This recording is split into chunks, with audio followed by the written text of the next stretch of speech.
It's a pleasure to stand and speak in this debate, and I want to commend the last speaker, the Minister of Finance, Bill English, thank him for the great job he's done on behalf of New Zealanders over the last 4 years. You see, there's a member opposite that just stood up who was a member of the Finance Expenditure Committee, and actually, in as far as most Labour members are concerned, was a quite hard-working and reasonable member of that committee. He's since moved on to Commerce, and he's occasionally heard to say in this House, the worst of this, the worst of that for 50 years. Well, I've done a quick bit of research, and when Bill English became our Minister of Finance, we inherited some of the worst economic conditions in 50 years. That's right, and there we go. So not only on the opposite side of the House are they Hobbit haters, they're global financial crisis deniers as well. Because when we came into government, Mr. Chairman, the global financial crisis hit and the government's books went in the opposite direction. And what happened to members opposite? Well, they said there was no global financial crisis, nothing was wrong. New Zealanders had made a mistake and they'd wake up soon. And then 3 years later, we had another election, and that's right, Mrs. King, you're still on that side of the House after that last election, exactly. And so, Mr. Speaker, Mr. Chairman, let's have a look at what the Treasury is saying. The job that's been done by this government over the last 4 years, extremely difficult circumstances for New Zealanders, and New Zealand and New Zealanders, we must recognise that. And let's then compare that to what's happening in other parts of the world that the Labour opposition seems to want us to be so much like. Well, the Treasury forecast in December with GDP would grow 2.3% 2012-13, 3% 2013-2014. Mr. Chairman, so many other countries of the world would like that to happen. And indeed, if we look around the world, the countries that have between a 0 and 1% interest rate at the moment, responsible for over 60% of the world's production, many of them are still in recession, their unemployment rates so much higher than ours. Now, our members opposite have spoken at great length about unemployment in this House and almost everywhere else in the country. But let's compare what's happening in New Zealand to other countries. And the unemployment rate in New Zealand, the last survey, stands at 6.9%, down from 7.1% last year. And we all accept that that is a high number.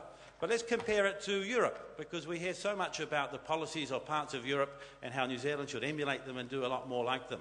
Well, in the Euro 17 countries, the 70 countries that have the Euro, their average, well, it's a good question, but members opposite count statistics however they want to, just so they can turn up to the House and confuse New Zealanders. But 11.9% is the average unemployment rate. Of the 27 countries in the European Union, their average unemployment rate is 10.8%.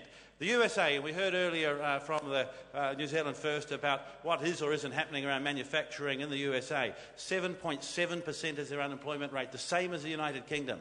And the two countries the opposition want us to be so much like in the rest of the world, at least one would come to that conclusion when we were to hear the policies that they would be putting in place for this country if they were on the government benches. Greece, 27%, Spain, an unemployment rate of 26%, Mr. Chairman.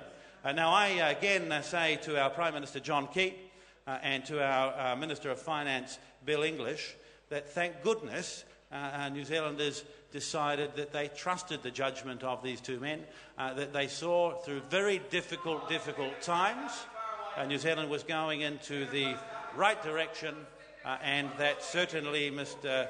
Chairman, that they wanted good economic management at the same time.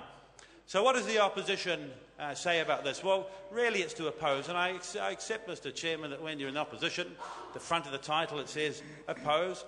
But everything this government has come up with to help the New Zealand economy, to give New Zealanders a better chance to grow business and industry, to create jobs, the opposition has opposed. And the first would be to build a convention centre in Auckland. They're against that every step of the way. Every step of the way. And jobs will be created. People will travel from all around the world to come here, but they don't want it at all. They oppose the changes that were made to allow the Hobbit movies to be made in this country. They didn't want the movies to be made here. I'm very proud they're made here by hard-working New Zealanders. I'm very proud this government was able to put in place a regime that was fair, that brought those movies to this country, and the billions of dollars that flows over time because of that. They opposed changes to the Resource Management at Mr. Chairman. Is that a minute left? No. Thank you. Your time's finished. I call Brendan Horan. Oh, give him the mic. Well, he's entitled to a call. Thank you, Mr. Chair. Under review, sir, is the performance of the Ministry of Trade.